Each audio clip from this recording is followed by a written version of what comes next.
Hey, welcome back. It's Wednesday. My name's Chanel Nicole, and this is at Nicole's Place, and we're gonna talk. I'm just gonna say I am tired. I might not look like it. I think now the camera's on, I feel like got a little energy from somewhere. But I'm tired. It's already been a long day. I got up early this morning, took Nevaeh to school, went to the chiropractor. Still working out this neck stuff. Even now when I just did that, my neck crack. So I'm still working out my neck, but I'm back, and I thought it was time to finally do another talk video. I still haven't thought of a name. I'm like, Lord, you need to give it to me. Can you give me the name? I had something that I created a couple years ago.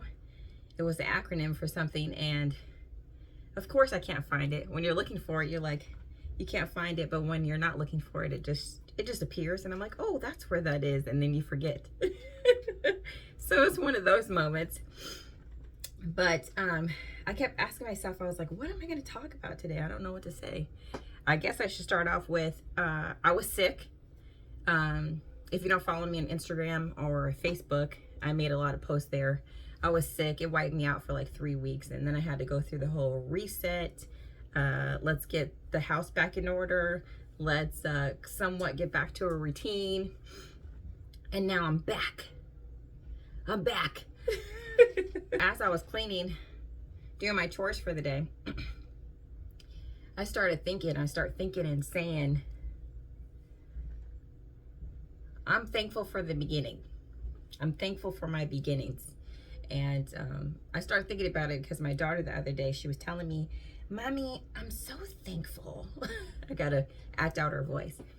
I'm kind of thankful that she referred to it as what's going on in the last 2 years. I'll just say the plague. I'm kind of thankful that the plague, that's not the word she used, but she said it. I'm kind of thankful for the plague because I got to go to my new school.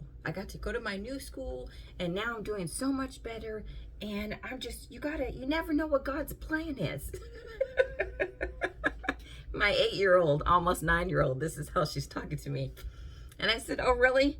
I said, you just had that random thought all of a sudden. She says, yes. And I said, Mommy has those thoughts too. So she was just thinking about trying to think of the best out of a bad circumstance. What she was dealing with before the pandemic, during it, and then how she's now in a better place because of it. So she was trying to see the good. That's what I was trying to think of. She was trying to see the good in her circumstance. And so it just started making me think about the hard times that were good. So I was thinking about when I was younger, not even the first time I got my first apartment, but the second time I've officially moved. And I literally moved states. I moved from California to Arizona. And I was thinking about the fact that I even made that decision was nothing but the Lord. How it came about, I was dealing with a hard circumstance at a job I was working at. And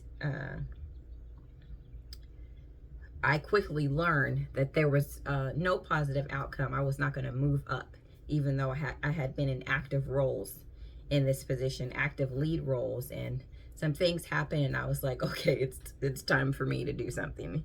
Lord, I did one of those. Lord, guide me and direct me. Tell me what to do. And so I started posting for jobs that were closest to my parents at the time.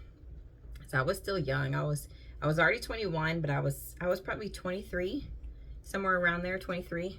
And I was like, okay, where can I move that's still close to my parents, but I can get out of here? Because there's no opportunities here. I'm not staying in this little town. I'm from a small town. I always say I'm a country girl at heart that likes to visit the city. So I started looking, and it was between Las Vegas, Arizona, and New Mexico. And I was like, I'm not going to Vegas. That's not happening. So let's start posting for jobs in Arizona. And I literally interviewed, found out I got the job within a week. Within 30 days, I moved. So I was broke. I literally somebody had just helped me somebody helped me put together a budget. I didn't know much about finances at this age. I was young and dumb, and it just wasn't something that was, I was taught how to balance my checkbook, those type of things, pay my bills, but I was never given the foundation of, okay, this is the structure, pay cash money, save your money, work that way, don't live paycheck to paycheck. And so somebody helped me. They did a budget for me, and I stuck to it. I was dedicated. Every month, went straight to the budget, paid off all my debt that I had at the time. And so I was debt free, but I had no savings when this happened. And I also, because I left, I also didn't get to continue the relationship I had with the person that taught me how to do the budget, to learn what the next step was too. So I literally, one of my good friends at the time helped me out. I was like, man, I really need your help. Like, if you could just help me pay for my deposit for my apartment. Like, I didn't even have a deposit for my apartment. And then I'll pay you back. So my friend helped me, and I was thankful. I'm still thankful to this day, because there's different people in my life that have helped me at different moments. And I know it was nothing but the Lord. And so I packed up everything that I could fit in my car. I was driving a 1994 green Ford Aspire with a hatchback. Old school hatchback. Yes, I actually love that car. I did not want it at the time. It already had over 100,000 miles, but that car got me everywhere. I used to drive to LA and back home. I used to go everywhere. I packed that car up, loaded it with everything I could, my dog in tow, and we left. Rolled out. I had my bathroom set. I had necessities. I had the clothes I would need. I had like plates, cups, silverware, those type of things. I had no bed, no furniture. I had nothing. It was literally the clothes I could fit in my car and the necessities. And I left. But before I left, there was a lot of people that hated on me. They were like, oh, you'll be back. Everybody leaves and then they come back. You're not going to be successful. Like, who does that? Don't let anybody kill your dream.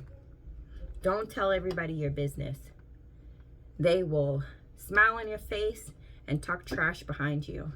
There's power in the tongue, and people speak things into your life that aren't true.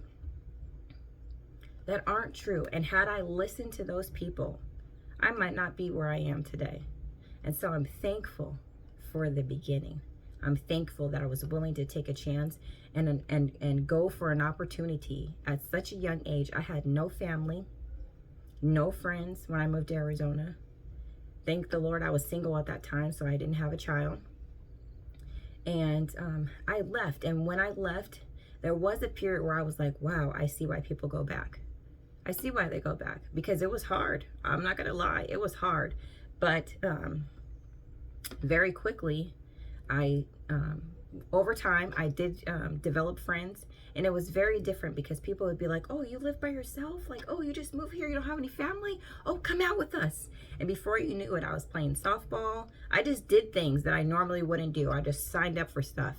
I was playing softball with my work. People at my job had joined a league, so I joined a league. I wasn't even good at softball.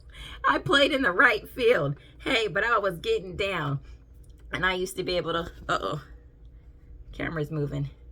And I used to be able to run bases. So I was a substitute. If you could hit and get us a score or get us on the field, I was substitute in. And we had good times. I boxed. I took boxing classes, and I did things to entertain myself so that I wouldn't feel like I want to go back. Because I was determined. The very things that people said to me to deter me from leaving, I used those as my fuel. I used those to push me to be successful and to not look back and go with the flow and create a new life for myself. Now, had I known the things that I know now at this age, at 39, I'd be set. But you live and you learn. We make mistakes. It happens. No one's perfect. It happens. I've made mistakes. I've had to ask for forgiveness. That's all right. But don't repeat the same thing over and over and over again. Don't keep the same type of company around you that's not uplifting you, that's not moving forward in life. Have those around you that will support you during tough times. My dad, my late father, he used to say all the time that when he was in the military, they used to get together and they were broke, young, in the military, but you broke. Last little pennies. One person would say, I have chicken. One person would say, I have vegetables. One person would say, hey, I have potatoes. We gonna make some dinner tonight. And they would get together and fellowship and have dinner together. And they would get through hard times until that next check. Find people that are like-minded. Find people that want to be more self-sufficient. You know, it's possible. Anything's possible, especially if you pick God first. So I thought I would just share a little bit about how I'm thankful about the beginning. Because you might be able to hear my washing machine because I'm doing chores. But I'm thankful for the beginning. I'm thankful that God saw fit to give me the motivation, to give me the personality I had. I was so introverted as a kid, and now I'm nowhere near that. You would never know that I was shy, that I didn't like to be around people like that. I didn't like to go play with the other kids. I was that kid. And then over time, my real personality started to come out. So I'm thankful, always thankful for the beginning. I never forget where I come from. I always tell people, you know the saying, don't judge a book by its cover. A lot of people look at me and they say, oh, she's never endured anything. Oh, she's never gone through hardships. Not true at all. I come from brokenness. I was born into brokenness. I was born into two people that were broken. My mother was abused mentally and physically. Thank the Lord she was a good mom despite that. My father, my blood father, let me clarify that. I have my dad who passed away, and then I have my blood father. He was born into hardship, endured a lot, did drugs, drank, was a womanizer, had many women around, you know, kidnapped me as a kid. Like my story is something else. When I say I have a Job testimony, I was born into brokenness. But despite that, where you come from doesn't have to dictate your future. So be encouraged, my friends. And I will think of a name for this group, for these talkings. I will. And if you have any suggestions, make sure that you comment down below. Thank you, thank you, thank you, thank you. Do you have a testimony?